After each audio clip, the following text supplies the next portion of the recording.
প্ৰিয় গ্ৰাহক নমস্কাৰ গ্ৰহণ কৰিব ঈদ উল ফিতৰ উপলক্ষে জুৰিয়া হিৰো ডিলাৰত মেগা অফাৰ আৰু এক্সচেঞ্জ মেলাৰ আয়োজন কৰা হৈছে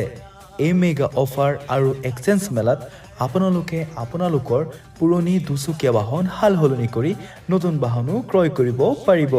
লগতে ক্ৰয় কৰা প্ৰতিটো বাহনৰ লগত থাকিব ফুল ফেচ হেলমেট পেট্ৰল সম্পূৰ্ণ বিনামূল্যে আৰু লগতে থাকিব আকৰ্ষণীয় উপহাৰ এই মেগা অফাৰ আৰু এক্সচেঞ্জ মেলাৰ সময় 21 মাৰ্চ 2025 পৰা 25 মাৰ্চ 2025 লৈকে গতিকে পলম কিহৰ আজিয়ে যোগাযোগ কৰক আমাৰ ঠিকনাৰ সৈতে আমাৰ ঠিকনা নিয়াৰ থিয়েডাঙনি এলপি স্কুল পশ্চিম বজাৰ জুৰিয়া নগাঁও আসাম আমাৰ টেলিফোনিক নম্বৰ 8135856679 অথবা 9957114841 ধন্যবাদ